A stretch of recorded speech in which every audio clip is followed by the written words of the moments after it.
Se você frequenta uma igreja moderna hoje, é quase certeza que já ouviu, ou até mesmo repetiu, a seguinte frase: Eu aceitei a Jesus como meu Salvador. Parece bonito, parece espiritual, mas existe um problema aterrorizante com essa declaração. Ela não está na Bíblia. Pior do que isso, Charles Spurgeon, o príncipe dos pregadores, alertou que essa mentalidade superficial é a maior fábrica de falsos convertidos que o inferno já inventou. A religião moderna transformou o milagre cósmico da salvação em um mero contrato de adesão. Funciona assim. O pastor coloca uma música de fundo emocionante, pede para você levantar a mão, manda você repetir uma oração de 30 segundos e pronto. Ele te declara salvo. O problema é que, na segunda-feira, você volta para casa e continua amando o mesmo pecado, assistindo às mesmas sujeiras e vivendo com o mesmo coração de pedra. Mas você dorme tranquilo, porque a igreja te deu um certificado de garantia contra o juízo final. Isso é uma mentira letal. É uma vacina falsa contra o inferno. Spurgeon pregava com fúria contra essa enganação. Ele dizia que Jesus Cristo não é um candidato político pedindo o seu voto. Ele não é um mendigo cósmico de chapéu na mão esperando ser aceito pelo seu livre-arbítrio. Ele é o Rei dos Reis. A Bíblia não ensina que um homem morto no pecado simplesmente aceita a Deus. A Bíblia ensina que o homem precisa ser crucificado com Cristo, regenerado pelo Espírito Santo e nascer de novo. Neste vídeo, nós vamos destruir o mito do evangelho fácil. Se a sua salvação se resume a uma mão levantada em um culto de domingo, mas não há arrependimento diário, não há mudança de vida e não há ódio pelo pecado, prepare-se. O que você vai ouvir agora vai arrancar a sua falsa paz, mas é a única verdade capaz de salvar a sua alma. Imagine a cena clássica que se repete aos domingos em milhares de igrejas ao redor do mundo. O sermão termina.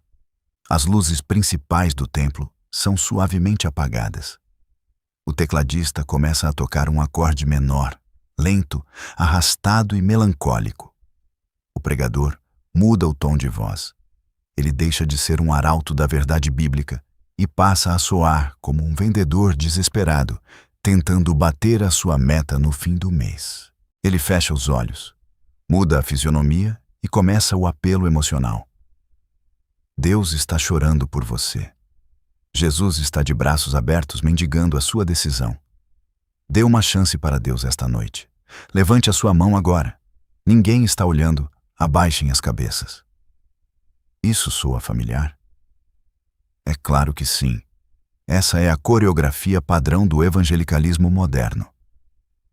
Mas a verdade brutal que Charles Spurgeon denunciou, muito antes dessa máquina de entretenimento gospel ser inventada, é que esse tipo de manipulação psicológica não produz novas criaturas.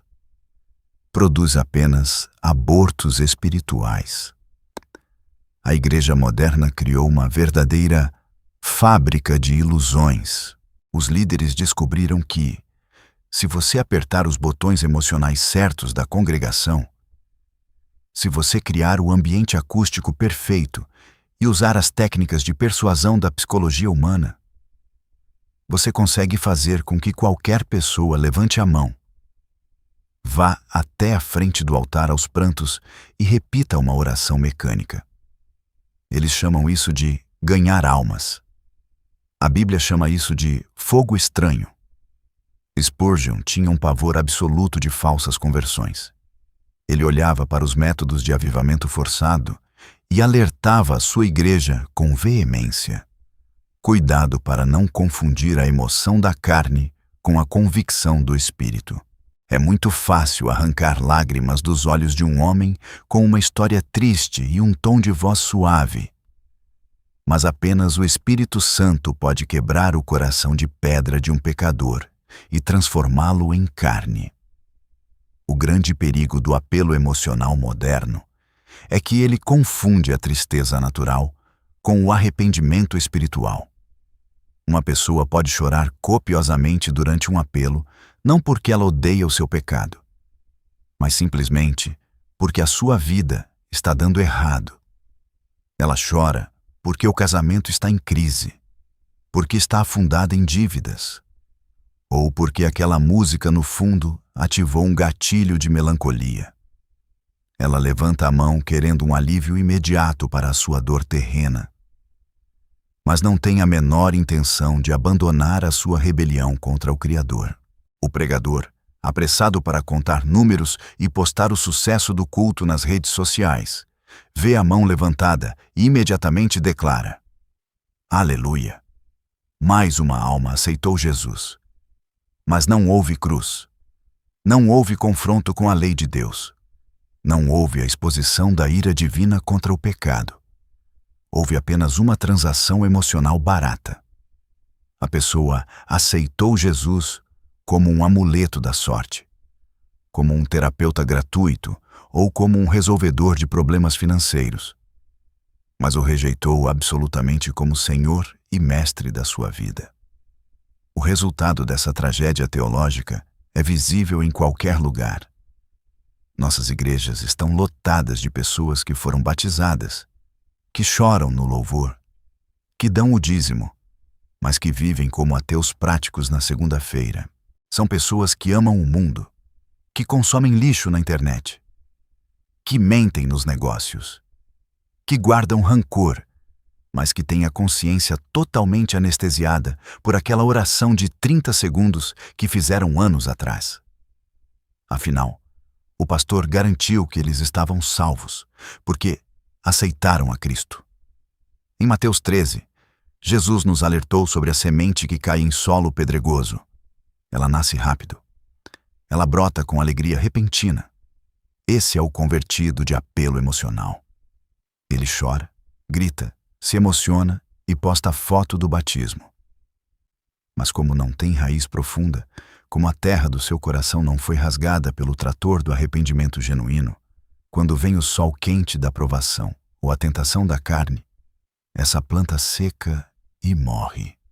A alegria e a emoção sem arrependimento são a assinatura letal da falsa conversão.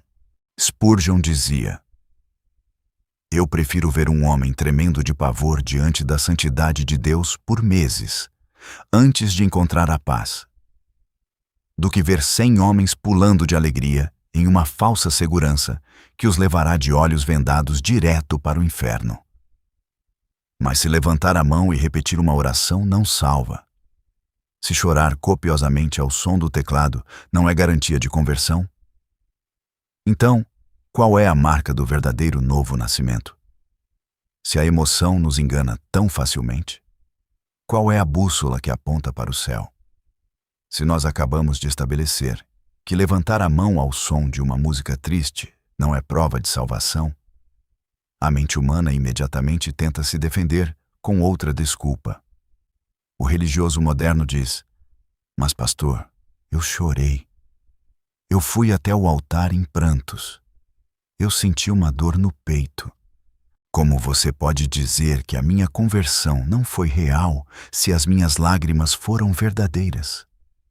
Para responder a essa pergunta com a gravidade que ela exige, nós precisamos olhar para o homem mais trágico de toda a história bíblica, Judas Iscariotes.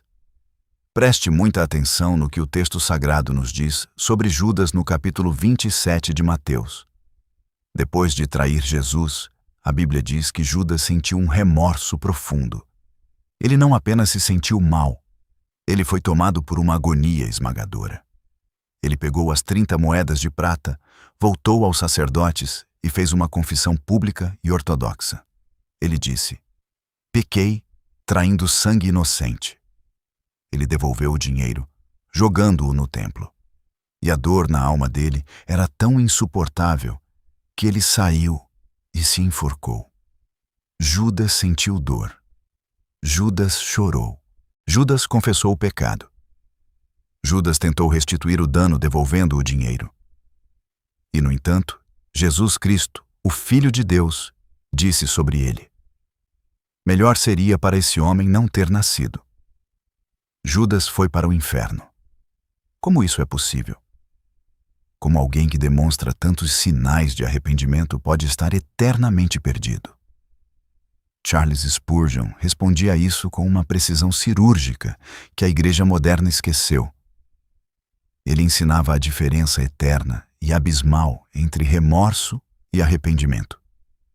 O apóstolo Paulo decreta em 2 Coríntios 7:10: porque a tristeza, segundo Deus, opera arrependimento para a salvação, mas a tristeza do mundo opera a morte.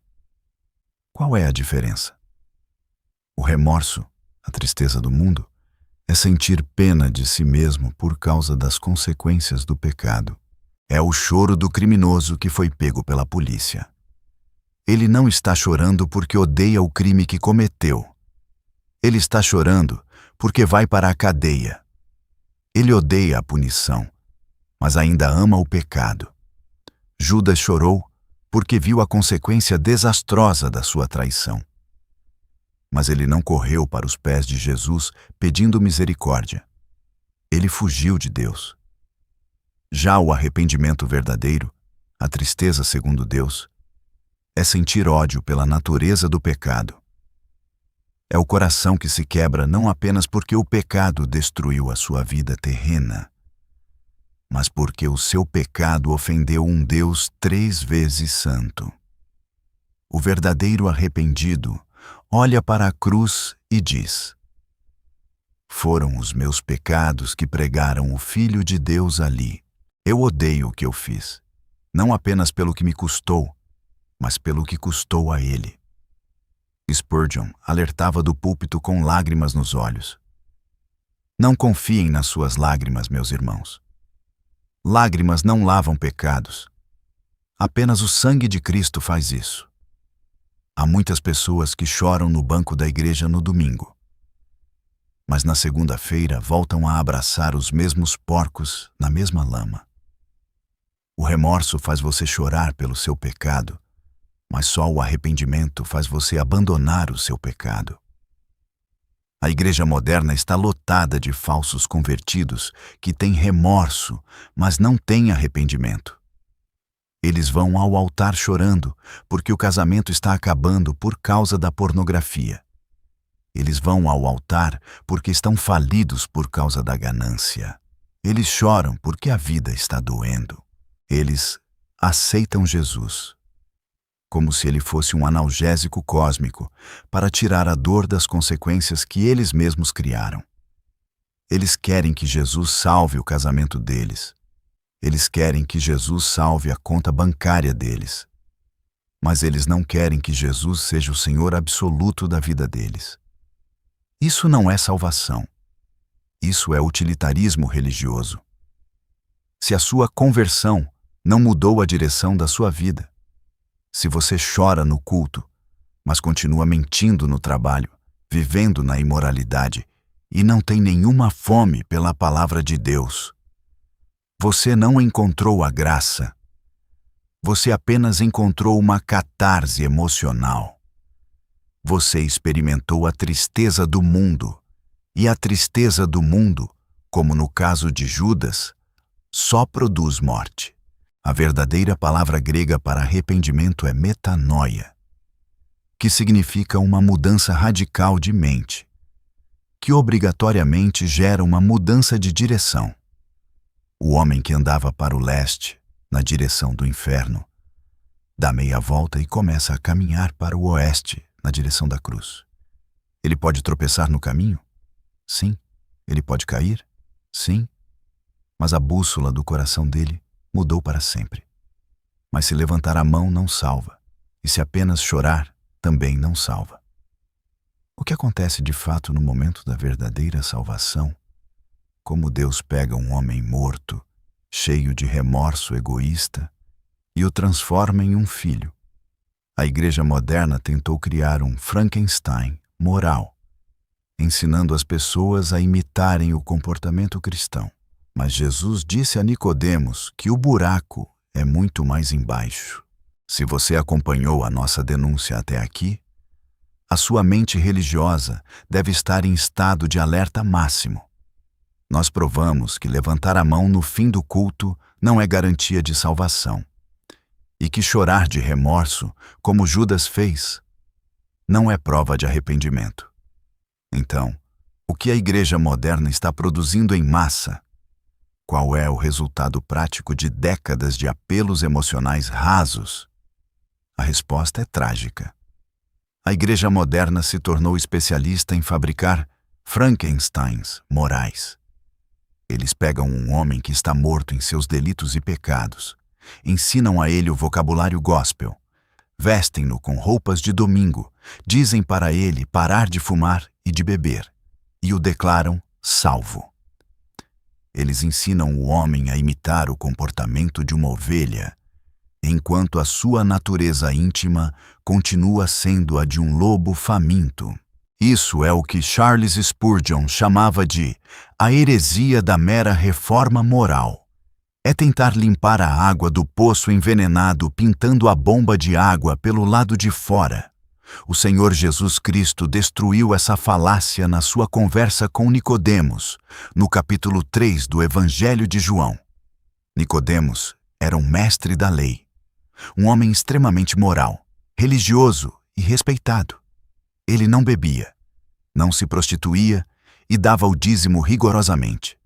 Mas Jesus olhou no fundo dos olhos daquele líder impecável e disse a frase que aniquila a religião das aparências.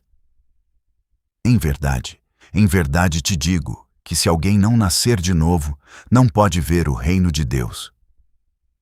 Preste atenção na violência teológica dessa declaração. Jesus não disse a Nicodemos: você precisa melhorar algumas áreas da sua vida. Ele não disse: você precisa fazer uma oração de aceitação. Ele usou a metáfora biológica mais radical possível. Ele disse: Nicodemos, toda a sua religiosidade, toda a sua moralidade e toda a sua bagagem teológica são absolutamente inúteis para o céu. Você precisa de um milagre cósmico. Você precisa ser recriado do zero. Você precisa nascer de novo. A regeneração, o novo nascimento. Não é uma reforma no antigo edifício do seu caráter. É a implosão do edifício antigo e a construção de um novo santuário pelo Espírito Santo. Spurgeon explicava a diferença entre reforma e regeneração com uma ilustração sombria e perfeita. Ele dizia: você pode pegar um cadáver no necrotério, lavá-lo, vesti-lo com o terno mais caro, pentear o seu cabelo e até passar maquiagem no seu rosto para que ele pareça estar dormindo. Mas, por baixo daquela roupa fina e daquela maquiagem, o processo de putrefação continua. Ele ainda é um cadáver. A igreja moderna lava o cadáver no batistério e o veste com moralidade. Mas apenas o Espírito de Deus pode soprar o fôlego da vida naqueles pulmões mortos. Quando o verdadeiro evangelho é pregado, não o evangelho do venha ser feliz, mas o evangelho do arrependa-se ou pereça, e o Espírito Santo aplica essa palavra no coração do eleito, ocorre um milagre invisível e violento. O livro de Ezequiel, no capítulo 36, descreve essa cirurgia espiritual. E dar-vos-ei um coração novo, e porei dentro de vós um espírito novo, e tirarei da vossa carne o coração de pedra, e vos darei um coração de carne. Você percebe a profundidade disso? O homem natural tem um coração de pedra. Uma pedra não sente dor, não pulsa, não ama a Deus e não chora pelo pecado. Ela é fria, dura e morta. Mas quando o milagre da regeneração acontece, Deus não tenta amolecer a pedra com musiquinhas de fundo. Ele arranca a pedra fora. Ele coloca um coração de carne no lugar. Um coração de carne sente. Ele pulsa pela glória de Cristo. Ele sente nojo visceral da lama em que antes gostava de rolar. O homem regenerado não obedece a Deus porque tem medo de ir para o inferno. Isso é a religião do escravo. Ele obedece a Deus porque a sua nova natureza ama a santidade. Essa é a liberdade do Filho. Se antes da sua decisão você amava o pecado e achava a Bíblia chata, e hoje você continua amando secretamente o pecado e achando a palavra de Deus um tédio. A sua maquiagem moral pode enganar o seu pastor, mas não engana os anjos do céu. Você ainda está morto. A evidência do novo nascimento não é a data anotada na capa da sua Bíblia dizendo quando você aceitou Jesus. A evidência irrefutável do novo nascimento é uma mudança drástica e contínua nos seus afetos. O que você amava, agora você odeia. E o que você odiava, agora você ama. Mas isso levanta a objeção final do pecador assustado. O homem ouve sobre essa mudança radical e pergunta em desespero: se levantar a mão não adianta, se o meu choro não garante nada, e se eu não posso realizar esse milagre do novo nascimento com as minhas próprias mãos, então o que eu devo fazer? Eu devo simplesmente cruzar os braços e esperar um raio cair do céu? Quando o trator da verdade bíblica passa por cima da nossa religiosidade fabricada, a alma do pecador entra em um estado de pânico absoluto. Se você entendeu os capítulos anteriores, você deve estar encurralado agora. Se levantar a mão no culto não serve para nada. Se chorar, não prova nada. E se tentar ser uma pessoa melhor, é apenas maquiar um cadáver espiritual. Então, o que resta? O homem orgulhoso grita em desespero: se eu estou morto e não posso mudar a minha própria natureza, eu devo simplesmente cruzar os braços, sentar no banco da igreja e esperar que um raio de regeneração caia do céu sobre a minha cabeça? A resposta de Charles Spurgeon para essa paralisia espiritual era um estrondoso e amoroso não. A Bíblia não manda você cruzar os braços. A Bíblia manda você se render. A igreja moderna te ensinou que a salvação é um acordo, onde você entra com a sua vontade de mudar. E Deus entra com o perdão. Mas o verdadeiro evangelho diz que a salvação é uma declaração de falência. Você não tem nada a oferecer. Você é um insolvente espiritual. A verdadeira fé, a porta estreita por onde os mortos passam para a vida, não é uma obra que você realiza para impressionar a Deus. A fé é a mão vazia de um mendigo recebendo a esmola de um rei. A fé é o olho de um homem no escuro olhando para a única fonte de luz. Spurgeon descobriu isso da maneira mais dramática possível. Aos 15 anos de idade, ele estava esmagado pelo peso dos seus próprios pecados. Ele tentou ser bom, tentou orar mais, tentou ler a Bíblia inteira. Mas o desespero só aumentava. Ele sabia que a sua moralidade não podia salvá-lo. Até que, em uma manhã de domingo, fugindo de uma nevasca implacável na Inglaterra, ele entrou por acaso em uma pequena igreja metodista primitiva. O pastor oficial não havia chegado por causa da neve. Um sapateiro humilde e sem instrução subiu ao púlpito. Ele abriu a Bíblia em Isaías 45, 22 e leu: olhai para mim, e sereis salvos, vós, todos os termos da terra. Aquele sapateiro fixou os olhos no jovem Spurgeon, apontou o dedo para ele e gritou: jovem, você parece muito miserável. E você sempre será miserável na vida e na morte, se não obedecer ao meu texto. Olhe para Jesus. Olhe agora. Você não precisa fazer nada. Você não precisa ser ninguém. Apenas olhe. Naquele exato segundo, o milagre da regeneração aconteceu. Spurgeon parou de olhar para a sua própria sujeira e olhou para o sangue de Cristo. Ele parou de tentar se salvar e descansou naquele que já havia consumado a obra. Essa é a essência de João capítulo 3. Jesus lembra Nicodemos da história da serpente de bronze no deserto. Quando os israelitas foram picados pelas cobras venenosas, o veneno estava correndo em suas veias. Eles estavam morrendo. Qual foi a cura que Deus providenciou? Ele não mandou que eles fabricassem um antídoto. Ele não mandou que eles esfregassem ervas na ferida. Ele mandou Moisés levantar uma serpente de bronze em uma haste e ordenou: todo aquele que for picado e olhar para ela, viverá. O israelita moribundo não precisava dar uma cambalhota, não precisava assinar um cartão de membro, não precisava repetir uma reza mecânica. Ele só precisava olhar com fé.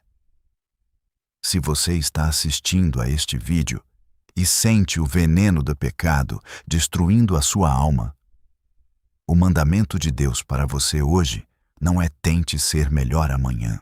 O mandamento é: caia de joelhos, confesse a sua falência total e olhe para o Cristo crucificado.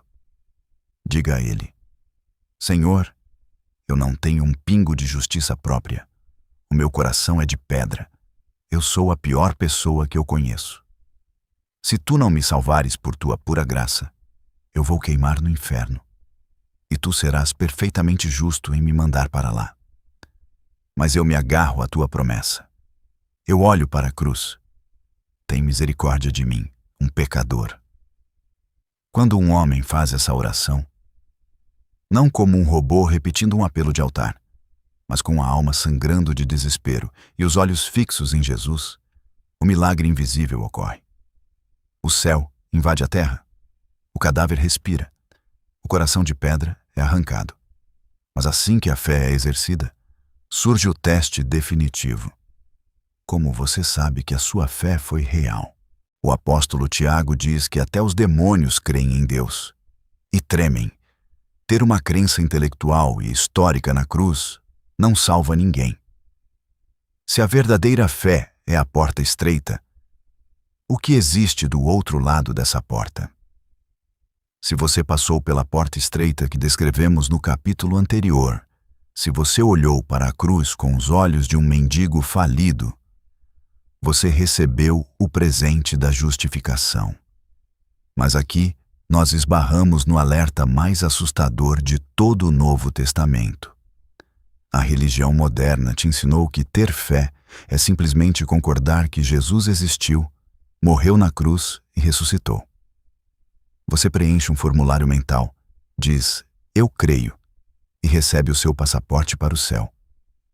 Mas o apóstolo Tiago, no capítulo 2 da sua epístola, joga um balde de gelo nessa ilusão. Ele escreve uma frase que deveria fazer todo falso cristão perder o sono. Tu crês que há um só Deus, fazes bem. Também os demônios o creem e tremem. Pare e respire fundo. O diabo não é ateu. O diabo é, intelectualmente falando, o teólogo mais ortodoxo do inferno. Satanás sabe que a Bíblia é inerrante. Ele sabe que Jesus é o Filho de Deus. Ele presenciou a criação, ele viu a cruz e ele sabe que o túmulo está vazio. Ele tem a informação correta, ele tem a crença nos fatos históricos. E ele até reage emocionalmente a isso, porque o texto diz que ele treme. No entanto, o diabo está eternamente condenado. Por quê?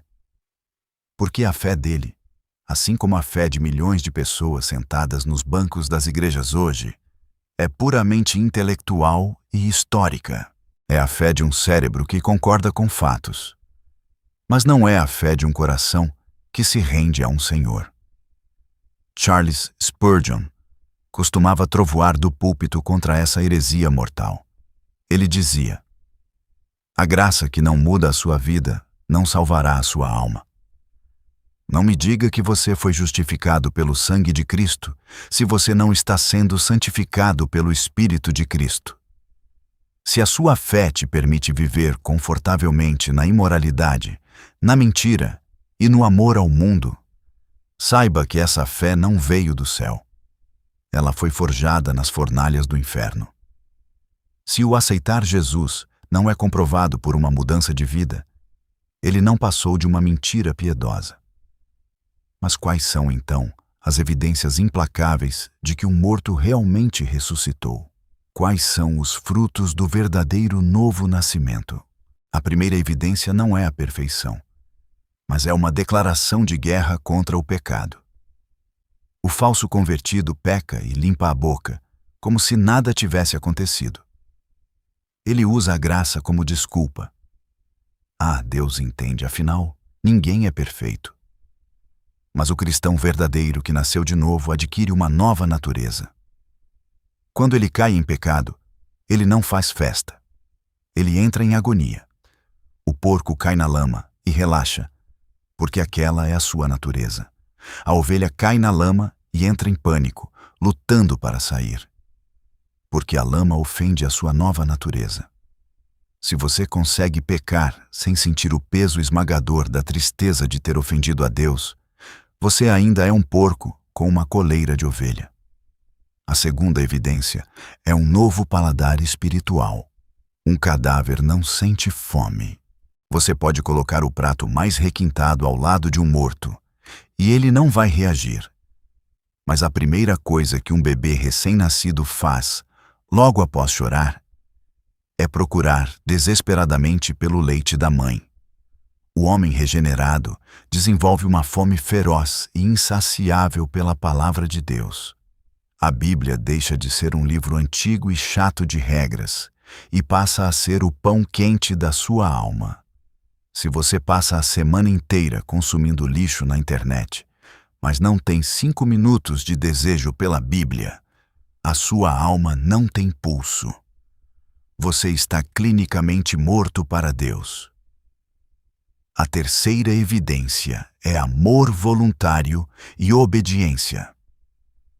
O falso cristão quer os benefícios de Cristo, mas não quer a pessoa de Cristo.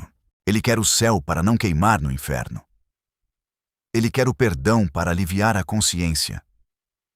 Mas ele odeia o domínio de Jesus sobre a sua carteira, sobre a sua sexualidade e sobre o seu tempo.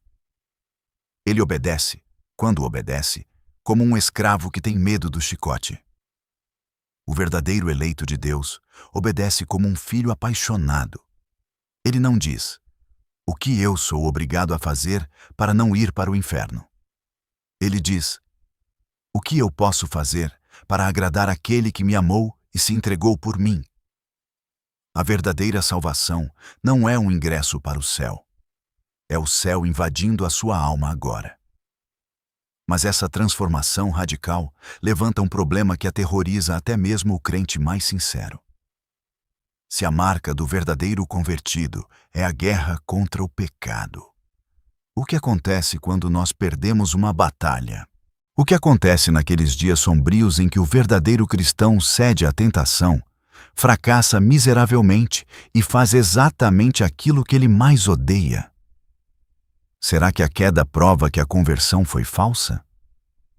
Se o capítulo anterior fez a sua consciência tremer, isso é um excelente sinal. Quando a régua da verdadeira santidade bíblica é levantada, o falso convertido geralmente fica ofendido, desliga o vídeo e vai procurar um pregador que massageie o seu ego. Mas o crente verdadeiro, aquele que passou pela porta estreita da fé, entra em um estado de profunda aflição. Ele olha para a própria vida, lembra das suas falhas de ontem, dos seus maus pensamentos de hoje e grita em desespero: "Meu Deus, se o verdadeiro convertido tem nojo da lama, por que eu ainda caio nela às vezes? Se eu ganhei uma nova natureza, por que eu sinto desejos tão vis? Será que o meu aceitar Jesus foi uma mentira? Será que eu sou apenas um hipócrita a caminho do inferno?" O diabo adora esse momento de fraqueza.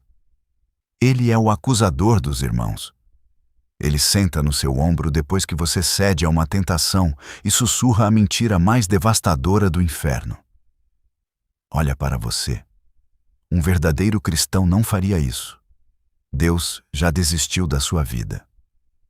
Mas Charles Spurgeon, com um coração de pastor forjado na fornalha do seu próprio sofrimento, tinha a resposta definitiva para esmagar essa mentira satânica. Ele ensinava que a perfeição absoluta não existe deste lado da eternidade. O que existe é uma guerra civil. E a própria existência dessa guerra é a maior evidência de que o Espírito Santo invadiu o seu coração. Pense na biologia básica. Um cadáver não tosse. Um cadáver não sente febre. Um cadáver não luta contra uma infecção. A doença domina o corpo morto sem encontrar um pingo de resistência. Mas quando um corpo está vivo e um vírus tenta invadi-lo, o sistema imunológico entra em colapso. A febre sobe, o corpo treme. Você sente dor, você tosse e você sangra. A dor não é prova de que você está morto. A dor é a prova biológica de que o seu corpo está vivo e lutando desesperadamente para expulsar o invasor. Espiritualmente, é a mesma coisa. Antes da sua conversão genuína, você era um cadáver espiritual. Você pecava e não sentia nada. O pecado entrava na sua mente e montava acampamento, e você estava em paz com ele. Mas quando você nasceu de novo, Deus colocou uma nova natureza dentro de você. O problema é que a velha natureza, a sua carne corrompida, não foi aniquilada imediatamente. Ela foi destronada, mas ainda mora no porão da sua alma. O apóstolo Paulo, o maior bandeirante do cristianismo, descreve essa agonia de forma visceral no capítulo 7 de Romanos. Ele, um homem maduro na fé, confessa abertamente: porque não faço o bem que quero, mas o mal que não quero, esse faço. Miserável homem que eu sou! Quem me livrará do corpo desta morte? Preste atenção. Paulo não estava celebrando o pecado. Ele estava em agonia por causa dele. Spurgeon consolava a sua congregação dizendo: o pecado habitará em você até o seu último suspiro, mas ele não reinará mais sobre você. O falso convertido peca e faz um acordo de paz com a sua falha. O verdadeiro convertido peca, mas ele nunca, jamais, assina um tratado de paz com o pecado. Ele declara guerra. Ele pode perder uma batalha na terça-feira, mas na quarta-feira ele levanta com a espada na mão, chorando aos pés da cruz, pronto para lutar de novo. Se você está flutuando a favor da correnteza da cultura e da imoralidade, você é apenas um tronco morto. Mas se você está nadando contra a correnteza, os seus músculos vão queimar, você vai engolir água, você vai se sentir exausto, e às vezes a correnteza vai te empurrar 1 metro para trás. Mas você está nadando, você está vivo. O falso crente tem paz no pecado. O verdadeiro crente só tem paz na guerra contra ele. Quando você cair, não fuja de Deus como Adão fez no Éden, tentando se esconder atrás das folhas de figueira da sua própria justificativa. Corra para Deus. A graça de Cristo não é uma licença para pecar, mas é o hospital de emergência para onde o soldado ferido é levado. O sangue de Jesus não apenas te salvou no passado, ele te limpa continuamente, todos os dias, de toda a injustiça. Portanto, enxugue as suas lágrimas de condenação. Se o seu pecado te causa repulsa, se a sua maior dor é ofender o Salvador que te resgatou, alegre-se. Essa guerra interna é a assinatura inconfundível do Espírito Santo na sua vida. Mas, e o que acontece no final? Se a falsa conversão é o maior engano da igreja moderna, como será o dia em que a máscara finalmente cair? O que acontecerá quando os falsos convertidos, que passaram a vida inteira levantando a mão e repetindo orações vazias, ficarem cara a cara com o juiz do universo? Chegamos ao fim da linha. O relógio da graça, que tic-tacou pacientemente durante toda a sua vida, vai parar. O culto vai acabar. As luzes emocionais vão se apagar, a música suave do teclado vai silenciar, e a eternidade vai invadir a sala. Chegará o dia em que cada ser humano que já respirou nesta terra ficará de pé diante do juiz do universo, Jesus Cristo. E é nesse cenário cósmico, onde não há sombras para se esconder, nem advogados para te defender, que o maior engano da igreja moderna será finalmente e tragicamente desmascarado. O próprio Jesus descreve essa cena aterrorizante no Sermão do Monte, em Mateus, capítulo 7, versículos 22 e 23. Preste muita atenção, porque este texto deveria fazer todo falso convertido perder o sono esta noite. Jesus disse: Muitos me dirão naquele dia: Senhor, Senhor, não profetizamos nós em teu nome, e em teu nome não expulsamos demônios, e em teu nome não fizemos muitas maravilhas? Pare o texto aqui. Quem são essas pessoas? Elas não são ateus, elas não são satanistas, nem feiticeiros declarados. Elas são membros de igreja. Elas têm a teologia correta na ponta da língua, pois chamam Jesus de Senhor. Elas têm um currículo evangélico invejável. Elas pregam, elas expulsam demônios, elas fazem milagres. Se essas pessoas frequentassem a sua igreja hoje, elas estariam no palco. Elas seriam os líderes, os influenciadores, as pessoas que todo mundo admira. Elas são exatamente o produto da religião que ensina que levantar a mão, chorar de emoção e imitar a moralidade cristã é suficiente. Elas chegam diante do trono de Deus com os braços cheios das suas próprias obras. Elas apresentam o seu batismo, a sua data de decisão, os seus dízimos e o seu ativismo religioso como moeda de troca para entrar no céu. Mas olhe para a resposta do juiz. Jesus não pede aplausos para o currículo delas. Jesus não diz: parabéns por terem me aceitado. Ele olha nos olhos daquelas almas religiosas, com uma santidade que queima como fogo consumidor, e pronuncia as 3 palavras mais aterrorizantes de toda a Bíblia Sagrada: Nunca vos conheci. E ele completa a sentença: Apartai-vos de mim, vós que praticais a iniquidade. Como isso é possível? Como alguém que expulsa demônios em nome de Jesus é chamado de praticante da iniquidade? A resposta é o abismo fatal da falsa conversão. A palavra conhecer, na Bíblia, não significa apenas saber o nome de alguém. Deus é onisciente. Ele sabia o nome de todos eles. A palavra conhecer significa intimidade profunda e relacional. Jesus estava dizendo a eles: sim, vocês usaram o meu nome. Vocês cantaram as minhas músicas. Vocês choraram nos meus cultos. Mas vocês nunca tiveram intimidade comigo. Vocês me usaram para resolver os seus problemas terrenos, mas vocês continuaram amando os seus pecados secretos. Vocês praticavam a iniquidade de portas fechadas. Nós nunca fomos íntimos. Vocês foram casados com o mundo e tentaram me manter como amante de fim de semana. Apartai-vos.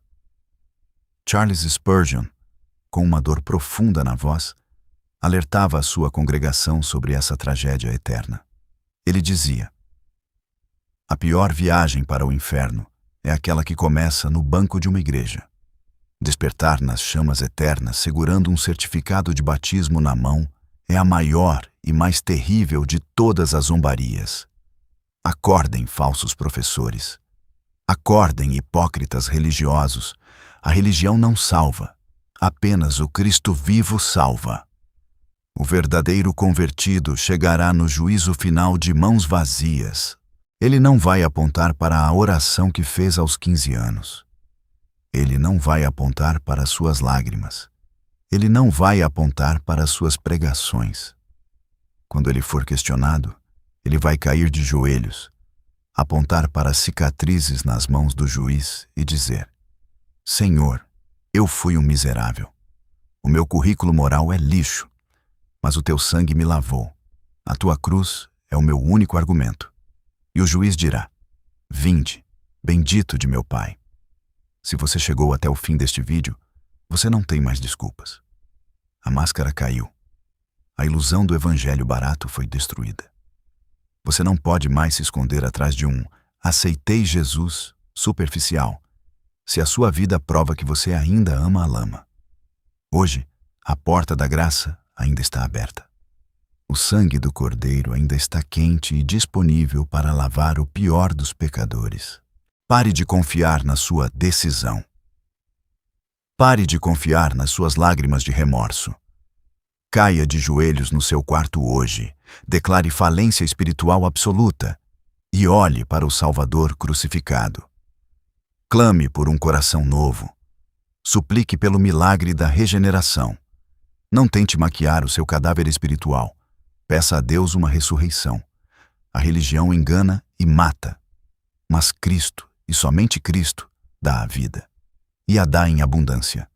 Sonda-me, ó Deus, e conhece o meu coração. Prova-me e conhece os meus pensamentos. E vê se há em mim algum caminho mau, e guia-me pelo caminho eterno.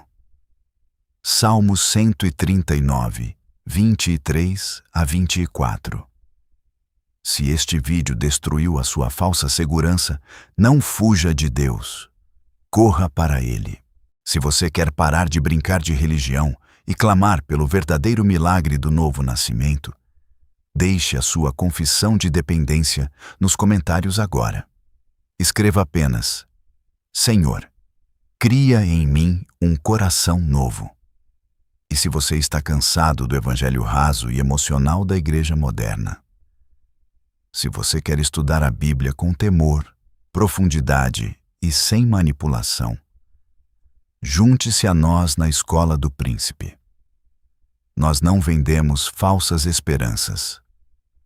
Nós ensinamos o Evangelho que transforma mortos em vivos.